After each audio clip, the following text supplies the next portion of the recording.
प्रिय प्रेमियों, सुधी श्रोताओं, संप्रति हम सब ऋग्वेद के प्रथम मंडल के 61वें सूक्त के 13वें मंत्र की व्याख्या में प्रवेश करने जा रहे हैं।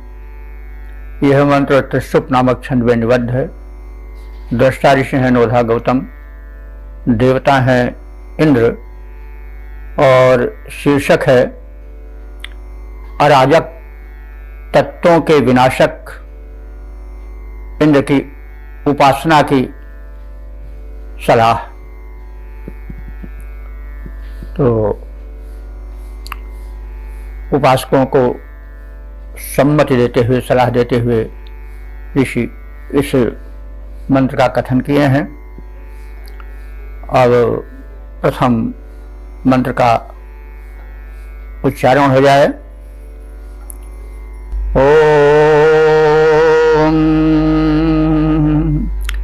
अस्येदु प्रब्रूहि पूर्व्याणि तुरस्य कर्माणि नव्य उक्थैः युधे यदि स्नान आयुधान् निर्धाय माणो निर्मृहाति शत्रून्। शब्दार्थ जाने। हे उपासको, उक्थैः नव्यैः, गुणों से प्रशंसनीय और नित्य नवीन दिखते हुए इंद्रदेव की उपासना नए नए अस्तोत्रों से करो। उक्त कहते हैं अस्तोत्र को, अस्तोत्र कहते हैं प्रार्थना के मंत्र को। नव्य माने नवीन। जो इंद्र शक्ताधिक्य के कारण नित्य नवीन प्रतीत होता है, ऐसे इंद्र की प्रार्थना में नए नए अस्तोत्र का गुणगान हो, प्रार्थना हो। यत माने होता है जब, युद्धे माने युद्ध में, आयुधान स्नान, इंद्र आयुधान माने अस्त्रों को, स्नान माने धारण कर शत्रु पर प्रहार की इच्छा करता है। तब ऋघायमान शत्रुन, हिंसक शत्रुओं को वह निर्णाति, मारता जाता है। तुरस्य अस्य इत, तुरस्य माने शीघ्रता करने वाले, यानी अपने काम को शीघ्र निपटाने वाले, शत्रु संहार में विलंब न करने वाले। इस इंद्र, अस्य इस इंद्र के पूर्व्याणि कर्माणि, इसके जो पहले पराक्रम पूर्ण कार्य हुए हैं उसको प्रब्रूहि, प्रब्रूहि माने विशेष रूप से वर्णन करो। तो इंद्र नित्य नवीन है, उसकी शक्ति अपरंपार है और इसीलिए उसमें नित्य नवीनता दिखती है। तो ऐसे इंद्र के लिए आप लोग भी नित्य नए नए स्तोत्र का गुणगान करें। इंद्र में बड़ी विशेषताएं हैं। वो शत्रुओं पर तत्काल प्रहार करता है, अराजक तत्वों को तत्काल नष्ट करता है और इस कार्य में वो विलंब नहीं करता है। तो इस स्थिति में उसके समग्र गुणों का गुणगान होना चाहिए। यह ऋषि की सम्मति है उपासकों के लिए। सपाट रूप में एक बार अर्थ देख लें। हे मनुष्यों, तुम इंद्रदेव के पुरातन गुणों का वर्णन करते रहो, क्योंकि इंद्र अपने अनंत बल और पराक्रम के कारण नित्य प्रशंसनीय है।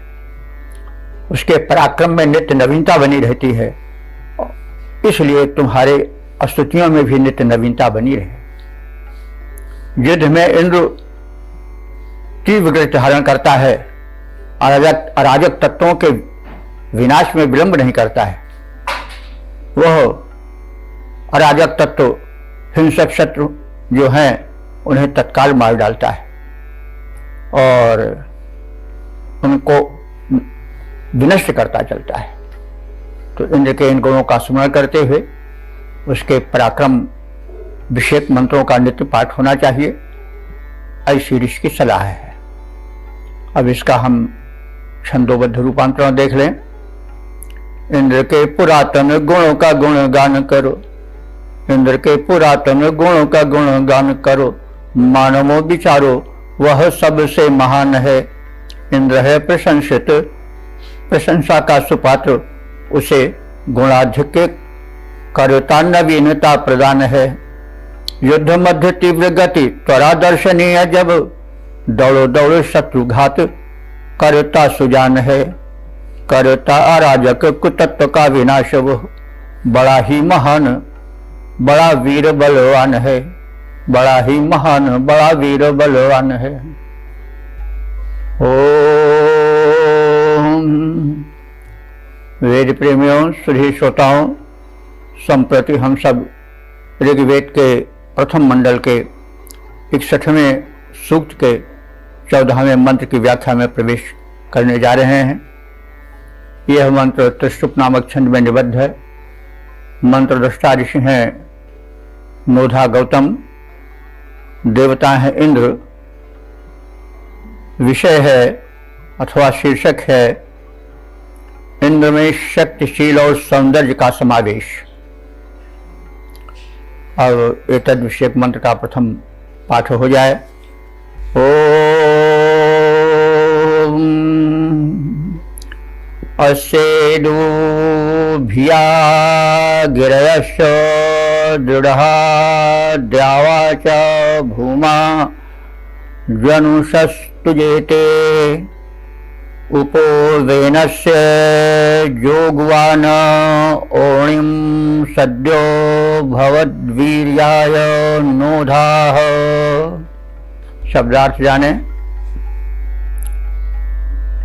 अस इत भिया, अस माने इसके, यानी अस इंद्रस्य, इत माने ही, निपात है इत, तो इस इंद्र के भिया माने भय से ही। तो कौन सा भय था? पर्वतों को लेकर के कहा जा रहा है कि पर्वत अपने पक्षच्छेद के भय से इंद्र से घबराते हैं। तो यह मान्यता है, सायण ने भी इसे कहा है कि पहले पर्वतों के पंख हुआ करते थे, वे उड़ा करते थे, और आज यहाँ हैं बैठ गए, फिर दूसरी जगह बैठे तो पूरी जमीन पूरी आबादी सब बिल्कुल तहस नहस कर देते थे। तो चूंकि इंद्र नियामक है, इसलिए उसने पर्वतों के पंखों को कुतर दिया, काट दिया अपने वजह से, और वे जहां थे वहीं पर स्थिर हो गए। तो अब इसको सुन करके हमें कुछ वैज्ञानिकता की ओर ध्यान जाता है, जिसको कि भूगर्भशास्त्री प्रकट किए हैं। ऐसा माना जाता है कि पहले जो पृथ्वी थी वो आग का धधकता हुआ गोला थी, सूर्य का एक अंश था। ब्रह्मांड की रचना के विषय में, यानी सौरमंडल की रचना के विषय में यह कथन है वैज्ञानिकों का कि किसी समय एक बड़ा शक्तिशाली तारा जो सूर्य से कहीं अधिक शक्तिशाली था, वो सूर्य के इतने निकट होकर के गुजरा कि सूर्य का वो जो गोला तप्त था उसमें तरंगे उठने लगी और एक गिल्ली नुमा भाग टूट करके पृथक हो गया, और वो फिर टूट टूट करके इस नवग्रह रूप में, मतलब पृथ्वी, बृहस्पति, शनैश्वर, राहु, केतु आज के रूप में फैल गया, मंगल आज के रूप में। उसमें सबसे बड़ा टुकड़ा बृहस्पति माना जाता है। तो यह भी कथन है कि जब धीरे धीरे पृथ्वी ठंडी होने लगी तो उस ठंडी होने से उसमें सिकुड़न पड़ने लगी। जैसे बैगन भूजा जाता है आग में, या टमाटर डाला जाता है, कोई और चीज़ें डाली जाती हैं तो वो फूली रहती हैं, बाद में उनमें सिकुड़न सी पड़ जाती है। तो पृथ्वी तो बहुत बड़ी है, भारी विस्तार है, तो उसमें जब सिकुड़न पड़ी तो जो ऊपर भाग उठा वो पहाड़ बन गया, और जो भाग नीचे पड़ा रह गया सिलवट रूप में वो जो था तराई बन गया। ऐसा भूगर्भ शास्त्रियों का, जिसको जियोलॉजिस्ट कहते हैं, उनका मत है। तो यह जो क्रम था वो सृष्टि के निर्माण काल में ज्यादा रहा होगा। धीरे धीरे धीरे धीरे सिलसिला कम होता गया होगा। धरती की ऊपरी परत जो है वो काफी ठंडी हो गई, उसमें सिकुड़न पड़ी, वही पर्वत बन गए, नीचे वाला भाग खाड़ी बन गया, और फिर उसके बाद सृष्टि का विकास हुआ। समुद्र बने, जल बना, फिर वाष्पित हुआ, पहाड़ पर वो बर्फ बन करके जमा नदियां निकली। ये तो सब विकास का एक क्रम था। तो इस मंत्र को देख करके हमें जियोलॉजिस्ट की इस बात की ओर, उसकी वैज्ञानिकता की ओर ध्यान चला गया। तो इंद्र व्यवस्थापक है, तो उसने पर्वतों के पंख काट दिए, यानी जो बार बार पर्वतों का उभार होता था धरती के नीचे, तो अभी भी आग जल रही है, हजारों मील लंबी चौड़ी ज्वालामुखियों के रूप में प्रकट होती है वो। लेकिन प्रारंभ में जब प्रारंभ की सिलवटें थी, उसकी परतें थी, वो ठंडी होने लगी, तो यह क्रम पहले ज्यादा था पर्वतों के उभरने का, फिर धीरे धीरे कम होता गया। बाद में कुछ पहाड़ बने, प्रसंगवश कह दे रहा हूं, जैसे हिमालय और आल्प्स पर्वत यूरोप में है। ये दोनों पर्वत पर्तदार पर्वत कहे जाते हैं। ये उस क्रम से नहीं बने जिस क्रम से अन्य पर्वत बने हैं, जैसे विंध्याचल वगैरह बने हैं और पर्वत बने हैं। ये धरती के परतों में कुछ ऐसी हलचल हुई भीतरी कि उभार हो गया। बहुत बाद में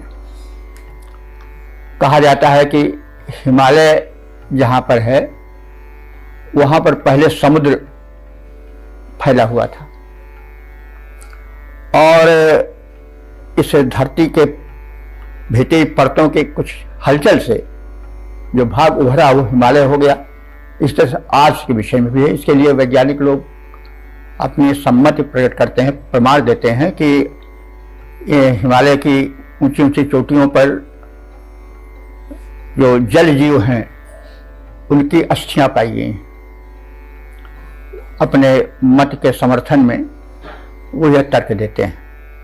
खैर, यह हमने ऋषि की कल्पना और वैज्ञानिकता के तालमेल को बैठाने के लिए बात बताई। तो अब जो एक बात चल पड़ी है वो यह है कि इंद्र जो है वो मतलब पक्षच्छिद है। पर्वत जिनके पहले पंखे हुआ करते थे उसको इंद्र ने काट दिया, और पर्वत जहां थे वहीं स्थिर हो गए। तो इसके पीछे यही बात है कि व्यवस्थापक तो इंद्र है, उसी ने किया, धरती होती गई, तो उसको एक आलंकारिक रूप में कह दिया गया है, क्योंकि वेद एक काव्य भी है। कई बार हम कह चुके हैं, ऋग्वेद में एक जगह है कि पश्य देव से काव्यम यो मबाल न जीर्यत। यह ऋग्वेद जो है देव काव्य है। तो काव्य में कल्पना भी होती है, सीधी सीधी बात को कल्पना में बांध करके प्रस्तुत किया जाता है। तो बाद में धीरे धीरे वो रूढ़ हो जाती है। तो यह रूढ़ हो गई कि पर्वत पहले पंखधारी थे। तो ये तो काव्य की बात है, लेकिन उसका यथार्थ जो हमने अभी कहा वही हो सकता है। और क्योंकि ऋषि अज्ञानी तो थे नहीं, ऋषि को सब ज्ञान था। अब हम यह नहीं कह सकते कि अंधविश्वासी थे। अब ये उनकी एक काव्यात्मक उक्ति है जिसको हमने आज के वैज्ञानिक मत से जोड़ने की चेष्टा की। अच्छा, अब आगे चलें। तो अस्य भिया, भी माने भय, भिया तृतीया एक वचन है। इस इंद्र के भय से, पक्षच्छेद इंद्र के भय से, गिरह च दृढ़ा, गिरह माने पर्वत, गिरह गिरि का बहुवचन है, यानी तमाम पर्वत। दृढ़ा माने दृढ़ हो गए, एक स्थान पर टिक गए। और अब वो अपनी दुश्चेष्टा नहीं करते हैं कि उड़े, यहाँ गिरे वहां गिरे वहां बैठे, यानी उनका ये जो उभार वाला क्रम है वो समाप्त हो गया। उसका इंद्र व्यवस्थापक है, इसलिए उसी के भय से। अब एक काव्यात्मक प्रारूप है, सीधी सीधी समझना चाहिए कि जो परम व्यवस्थापक है इंद्र है, उसने धरती में जो बार बार पहाड़ बन रहे थे सिकुड़न के कारण, जब परत ठंडी होने लगी तो वो क्रम बंद हो गया। उसके पीछे उसी का अनुशासन है। इसको काव्यात्मक ढंग से कहा गया है, इसलिए हम लोग समझे। तो इस इंद्र के भय से ही पर्वत अब स्थिर हो गए हैं, दृढ़ हो गए, दृढ़ हो गए हैं। द्यावा भूमा च तुजेते, द्यावा माने द्युलोक और भूमा माने भूलोक, वे कांपते हैं। भाई जो परम शक्तिशाली है उससे कांपेंगे ही लोग। तो परमात्मा के तो सब दाएं बाएं हाथ का खेल है। उसने तो जो ब्रह्मांड बनाया उसमें पृथ्वी कुछ नहीं है। एक हिमालय में जैसे सरसों हो, वो भी हम कुछ ज्यादा कह गए। यानी धरती इस ब्रह्मांड के व्यापक विस्तार में कोई अपना अस्तित्व नहीं रखती है। तो फिर ऐसे शक्तिशाली जो कि पूरे ब्रह्मांड का नियामक है, जैसा हम पहले कहते आए हैं कि ऋषियों ने उस परम नियामक शक्ति को जो नाम दिया उसे इंद्र का नाम दिया। इंद्र माने स्वामी, मालिक। वो बाद में विकसित होता रहा। भिन्न भिन्न धर्म संप्रदायों में लोगों ने भिन्न भिन्न नाम दिया, शक्ति वही है। तो उस परम नियामक इंद्र के भय से पर्वत हिलडुल नहीं पाते हैं, स्थिर हैं। और जो द्युलोक हैं और जो भूलोक हैं, जिनका विस्तार अनंत है, वे भी कंपित रहते हैं, मनमानी नहीं कर पाते हैं। यह मतलब है। अगर उसका अनुशासन न होता तो फिर सभी ग्रहों का परिभ्रमण पथ अपने अपने हिसाब से चलने लगते, सारी सृष्टि की नियमन यानी व्यवस्था ही समाप्त हो जाती। तो व्यवस्था क्या है? सब भय से है। भय न हो तो व्यवस्था नहीं रहेगी। शासन चल रहा है तो भय से चल रहा है। आदमी अनुशासित हो, भय से अनुशासित है। कोई भी भय हो, लोक का भय हो, परलोक का भय हो, तमाम निकर भी हम करें गलत, हमको उस लोक में भोगना पड़ेगा, तो है तो भय ही। तो कहे मतलब भय ही आदमी को सही रास्ते पर लाती है। इसलिए भय बिन होए न प्रीति, तुलसीदास जी ने एक सूत्र सिद्धांत कह दिया है। तो इसलिए भय का होना बड़ा आवश्यक है। जब लोग बिल्कुल निरंकुश हो जाते हैं तो मामला बिगड़ जाता है, चाहे जहां हो, चाहे राष्ट्र हो, चाहे परिवार हो, कुछ हो। इसलिए एक अनुशासन रहना चाहिए, वह भय ही है एक प्रकार का। तो उस इंद्र के अनुशासन में द्युलोक और भूलोक सब हैं और सब कंपित रहते हैं। इसीलिए नियमबद्ध रूप से चलते हैं। यह भय न होता तो लोग नियमों का उल्लंघन करते, सृष्टि का संचालन कठिन हो जाता। जो एक व्यवस्था है वो भय के कारण है, और वो भय इंद्र का भय है। और इंद्र कौन है? सर्वोच्च सत्ता है। तो अब ऐसे इंद्र के विषय में ऋषि की सम्मति है कि जोगवाना नोधा।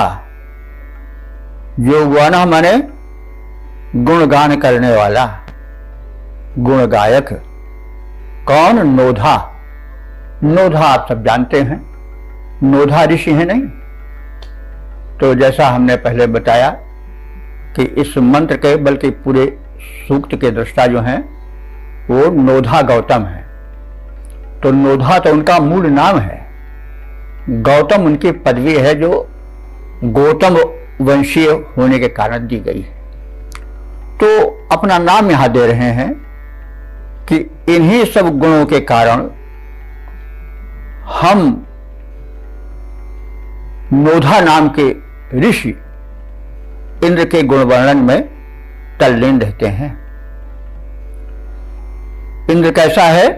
केवल शक्तिशाली ही नहीं है, एक शक्ति तो दैत्यों के पास भी होती है, कम शक्ति नहीं होती, लेकिन इंद्र शक्ति के साथ साथ शीलवान भी है, आचरणशील भी है इसमें, और सौंदर्य भी है।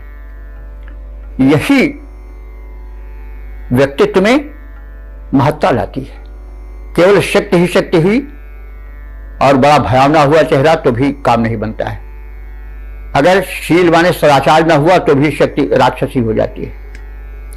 तो इंद्र जो है वह नोधा ऋषि बता रहे हैं कि मैंने जिस रूप में उसे देखा है, अनुभव किया है, वो वेनस्य माने बड़ा ही स्वरूप है। और ओणिम माने रक्षण में तत्पर रहने वाला है। तो यहां शक्तिशील और सौंदर्य तीनों का समागम इंद्र में दिखाया गया है, जो कि व्यक्तित्व को महान बनाता है, जो कि उसको देवत्व प्रदान करता है। शक्ति अगर शील और सौंदर्य न रही तो फिर वो राक्षसी हो जाती है। तो ये जो ऋषि है नोधा, वो उस वेनस्य माने स्वरूप इंद्र जो कि रक्षण में तत्पर रहता है, उसके संरक्षण में रह करके सद्य माने शीघ्र ही वीर्याय भूत, वीर्य कहते हैं पराक्रम को, बल को। तो वीर्याय भूत माने बल वीर्य से पराक्रम से युक्त हो गया। ऋषि अपना अनुभव बता रहा है कि मैंने कथित गुणों से युक्त उस परम देव इंद्र की उपासना की, मुझको उसका फल मिला कि मुझ में आत्मबल बढ़ा, शारीरिक बल बढ़ा और मैं शक्ति संपन्न बन गया। यह मेरा निजी अनुभव है, ऐसा ऋषि बता रहा है। अब इसके सपाट भावार्थ को देख लें। इन्हीं इंद्र के भय से कि उनके पंख काट न दिए जाएं, पर्वत एक स्थान पर निश्चल होकर टिके हुए हैं। इन इंद्र के भय से द्युलोक और पृथ्वीलोक कांपते रहते हैं और एक अनुशासन में रहते हैं, नियमबद्ध रहते हैं। नोधा ऋषि अपना अनुभव बताते हुए कह रहे हैं कि इन्हीं स्वरूप इंद्र के संरक्षण में रहकर उन्होंने बलवत्ता प्राप्त की और शीघ्र ही बलवान बन गए। अब इसका पद रूपांतरण देख लिया जाए। इंद्र रूपवान बलवान शील का निधान, यश का भी तान चारों ओर छवि पाता है। गिरि भय खाते कहीं हिल डुल पाते नहीं, इंद्र का विशाल बल उनको दबाता है। शक्ति को बिलोक लोक कंपित समग्र और भूमि कांप जाती अंतरिक्ष भय खाता है। नोधा ऋषि रक्षण को पाके बलवान बना, शक्तिमान इंद्र का महान गुण गाता है। शक्तिमान इंद्र का महान गुण गाता है।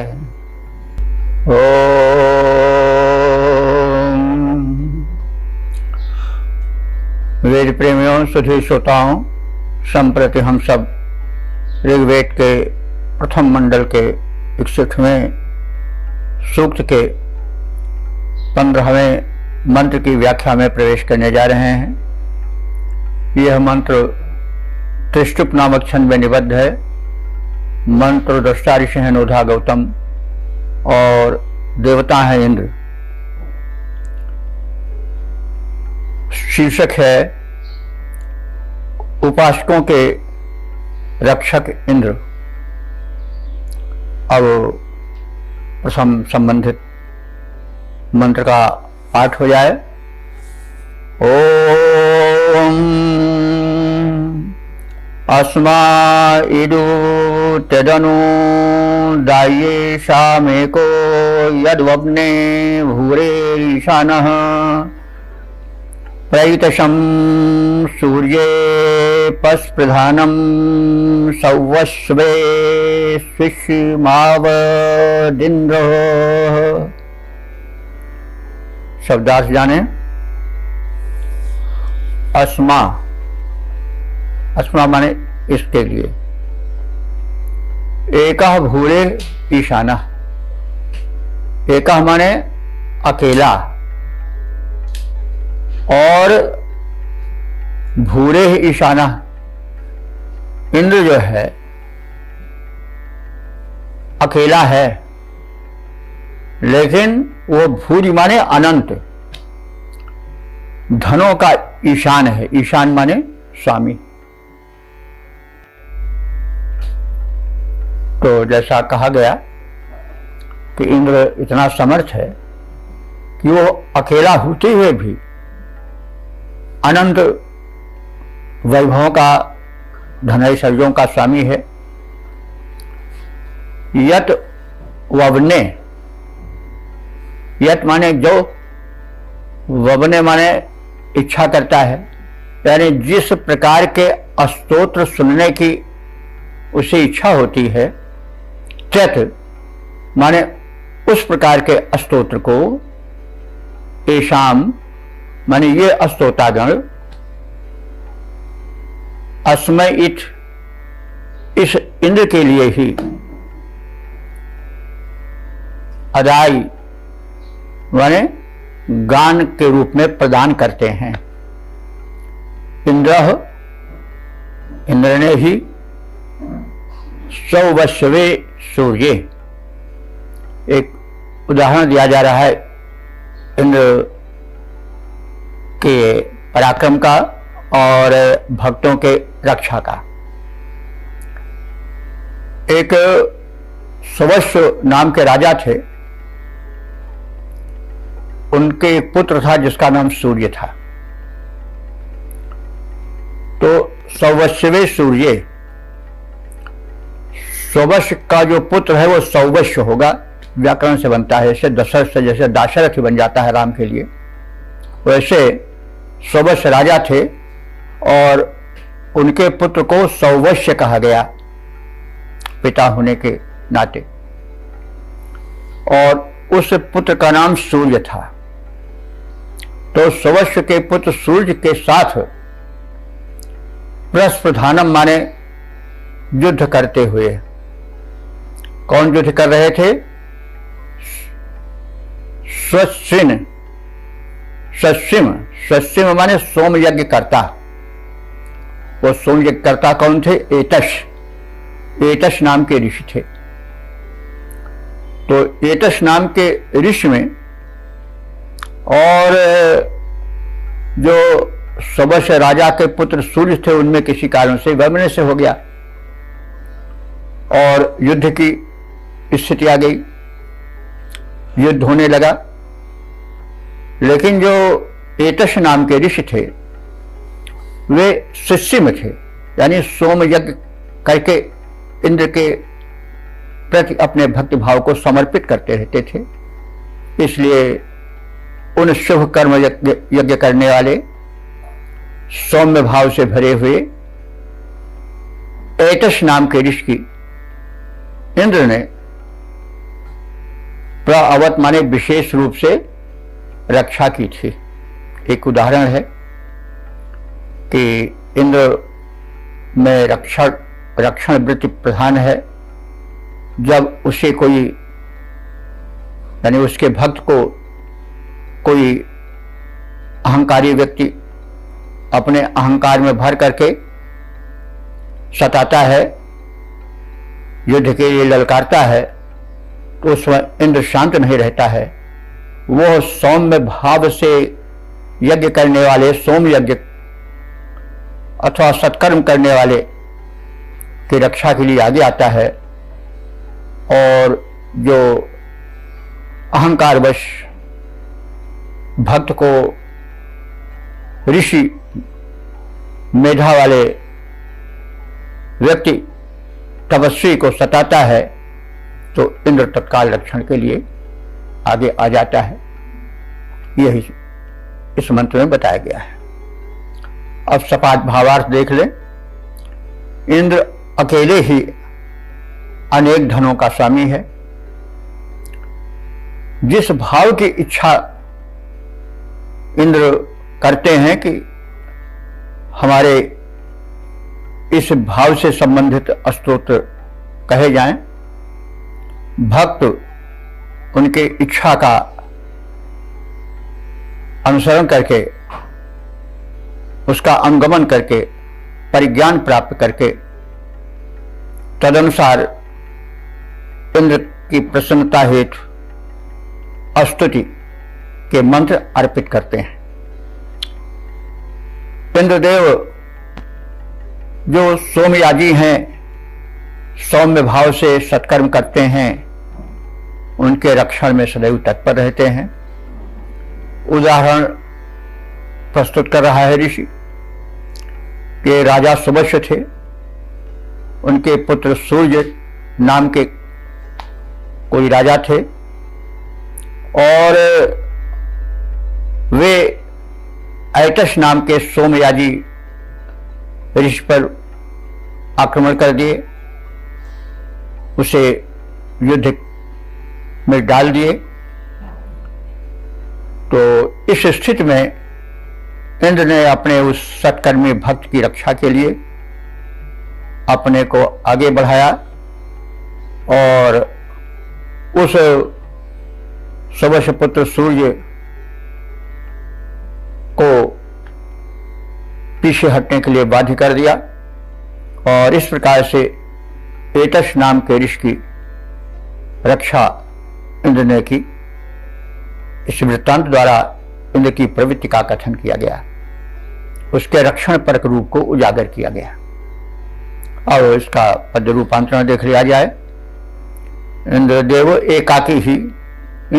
एकाकी ही हैं, बहु ऐश्वर्यों के स्वामी, स्तोता उनके अनुचर हैं, उनके सच्चे हैं अनुगामी।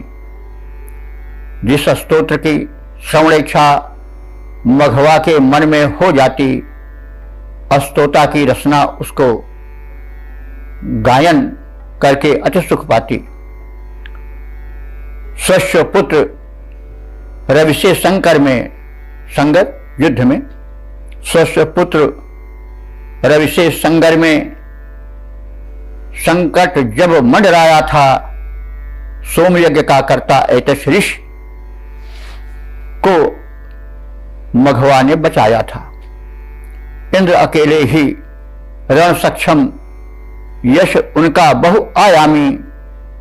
इंद्रदेव एकाकी ही हैं, बहु ऐश्वर्यों के स्वामी। ओम वेद प्रेमियों, सुधी श्रोताओं, संप्रति हम सब ऋग्वेद के प्रथम मंडल के 61वें सूक्त के 16वें मंत्र की व्याख्या में प्रवेश करने जा रहे हैं। यह मंत्र इस सूक्त का समापन वाला मंत्र है। इसमें ऋषि अपने उपास्य इंद्रदेव को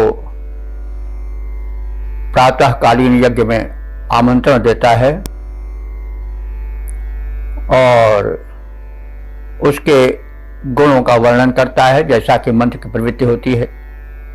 प्रथम देवता के गुणों का वर्णन किया जाता है, फिर अपने मनोरथ को प्रकट किया जाता है।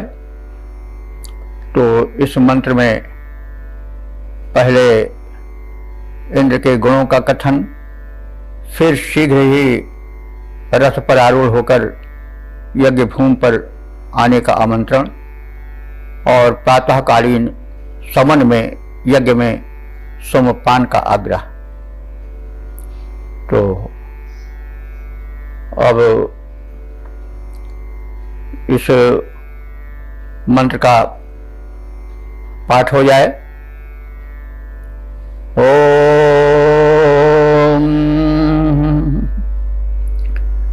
एवाते हारि योजना सुवृत्तीन्द्र ब्रह्माणि गोतमासो अक्रन ऐषु विश्वपेशसं धियं धाह प्रातर्मक्षु धिया वसुर जगम्यात्। शब्दार्थ से परिचय प्राप्त करें। हरि योजना इंद्र, हारि योजना इंद्र, यह इंद्र का विशेषण पूर्ण संबोधन है। हरि से हारि बनता है। हरि कहते हैं घोड़े को, इंद्र के घोड़े को हरि कहा जाता है। और हरि की परिभाषा भी बताई गई है पहले कि उसे हरि क्यों कहा जाता है। तो हारि योजना इंद्र, हरि से हारि बना है, यानी अश्वों को हरि, जैसा पहले कहा जा चुका है, हरंती स्ववेगेन अध्वानम इति हरि, यानी इतने तेज वे दौड़ते हैं कि समझ पड़ रहा है कि पथ को छीन लेंगे, हरण कर लेंगे। तीव्रता का बोधक है। तो उनके अश्व जो हैं हरित्व के गुण से संपन्न होने के कारण हारि कहे जा रहे हैं।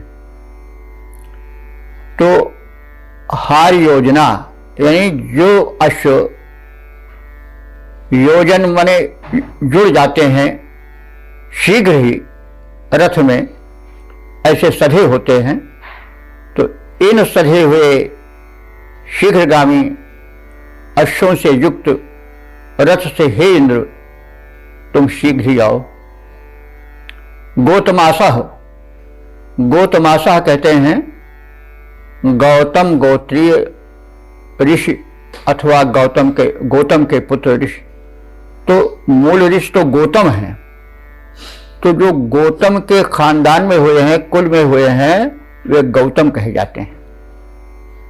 तो गोतमासह माने गौतम के पुत्र, यानी गौतम ऋषिगण। गौतम किसी एक का नाम नहीं है। लोग यही जानते हैं कि गौतम एक ही का नहीं, वो गौतम नाम है मूल। गौतम के गोत्र में या उनके पुत्र आदि जो हुए वो सब गौतम कहे गए। तो गौतमासह गौतम के पुत्र अथवा गौतम गोत्रीय ऋषि। ते ऐसा, ते माने तुम्हारे लिए, ऐसा माने यह क्या, सुवृत्त ब्रह्माणी। सुवृत्त माने अच्छी प्रकार से गाए गए अस्तुत परक, ब्रह्माणी माने मंत्रों को। ब्रह्म शब्द है, वेद मंत्र को ब्रह्म कहा जाता है। ब्रह्म ब्रह्मणी ब्रह्माणी, बहुवचन में ब्रह्माणी होता है। तो सुवृत्त माने जो अच्छी तरह से शब्दबद्ध किए गए हैं ऐसे मंत्र। अक्रन, इन गौतम ऋषियों ने या गौतम वंशी ऋषियों ने अक्रम माने रचा है, छंदोबद्ध किया है। येषु माने इनमें, इन मंत्रों में विश्व पेशसम धियम धा। विश्व पेशसम माने बहु गुणधारी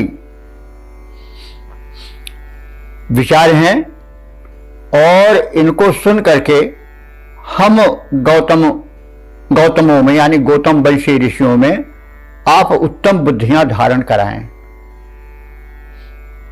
जो हम आपकी स्तुति कर रहे हैं उसका फल यह हो कि हम गौतम गोत्रीय ऋषिगण उत्तम बुद्धियां धारण करें,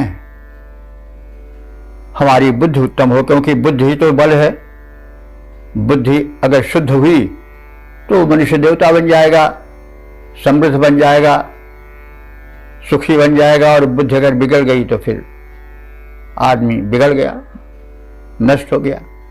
तो इसलिए बुद्धि की शुद्धि, उसकी प्रखरता की प्रार्थना आवश्यक है। तो यह गौतम ऋषि मंडल जो है वो कह रहा है कि हम सब विविध क्षेत्रों में कार्य कुशल बुद्धियों को पावें। हे इंद्र, आपसे पावें, क्योंकि आप धिया वसु, आप बुद्धियों के भंडार हैं, यानी बुद्धि रूपी वसु धन रत्न आप में भरे पड़े हैं। तो जिसके पास होगा वही तो दे पावेगा।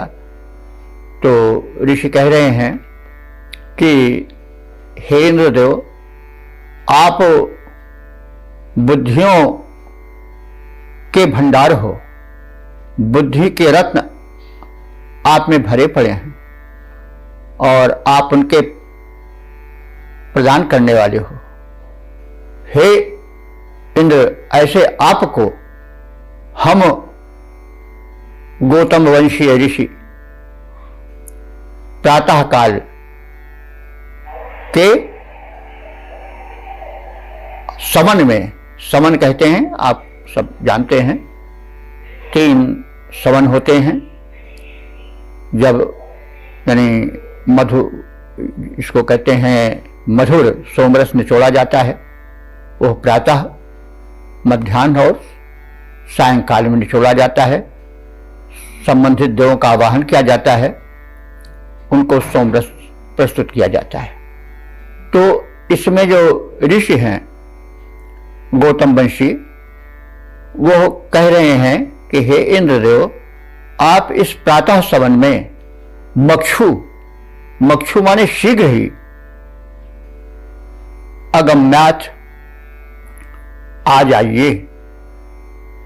तो इस प्रकार से इंद्र के वैशिष्ट को कहकर प्रातःकालीन सवन में, यज्ञ में इंद्र को तीव्रगामी रथ से आने का आमंत्रण है और प्रार्थना है कि इन गौतम वंशीय ऋषियों में उच्च कोटि की बुद्धि का भी वर्धन हो। इसको सपाट रूप में हम देख लें।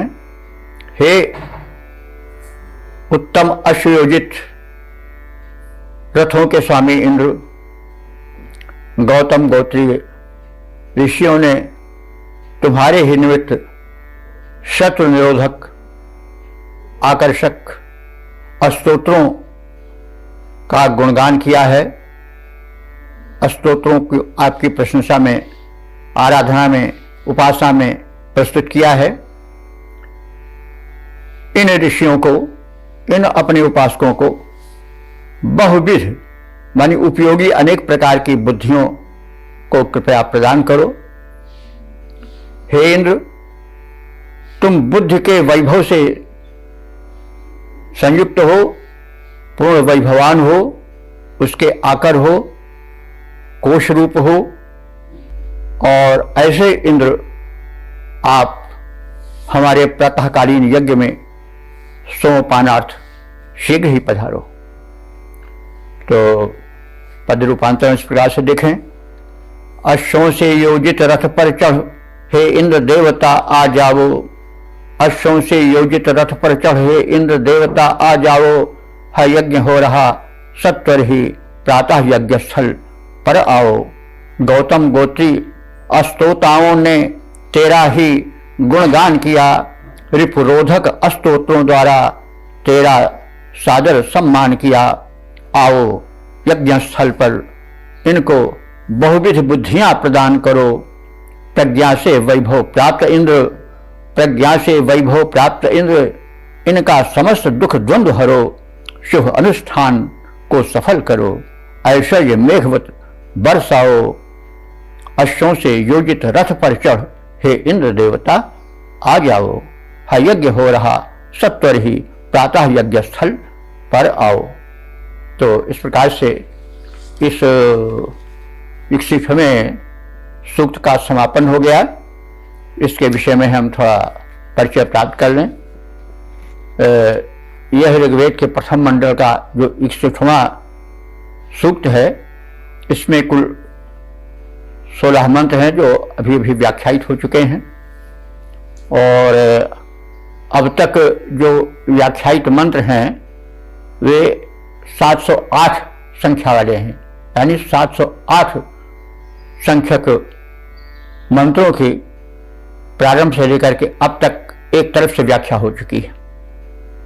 अब इस 61वें सूक्त के जो मंत्र हैं वो त्रिशुप नामक छंद में निबद्ध हैं। मंत्र दृष्टा ऋषिनोधा गौतम हैं और देवता इंद्र हैं। विषय इसका इस प्रकार से है।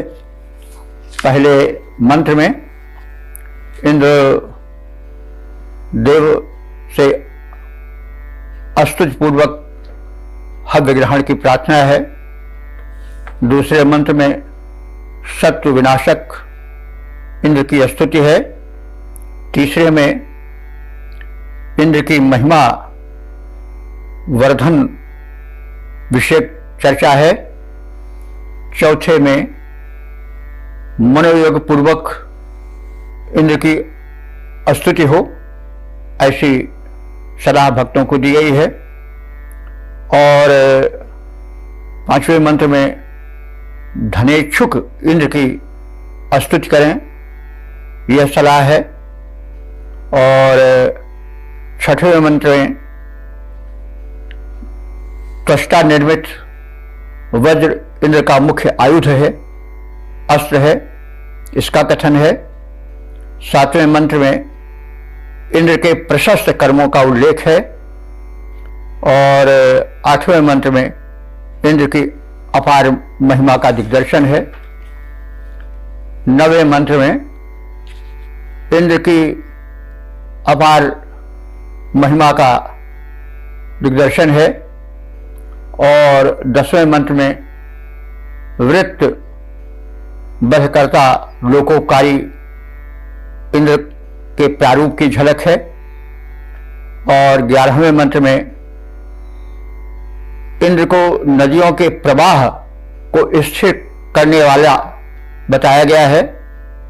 वह जल की व्यवस्था करता है, नदियों के प्रवाह पथ को सुनिश्चित करता है, ऐसा कहा गया है।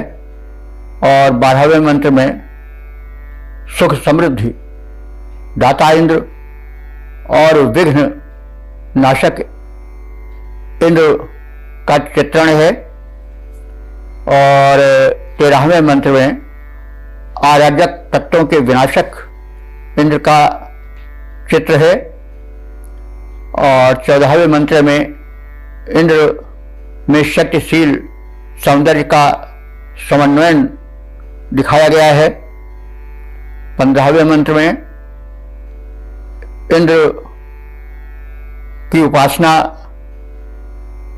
भक्त करें, क्योंकि वे संकट में रक्षक बनकर खड़े हो जाते हैं। और अंतिम मंत्र में 16वें मंत्र में गौतम गोत्री ऋषियों की प्रार्थना है कि वे प्रातःकालीन यज्ञ में, यानी इंद्र प्रातःकालीन यज्ञ में पधारें और उन्हें सद्बुद्धि प्रदान करें और इस प्रकार से उनके जीवन को सुखी बनावें।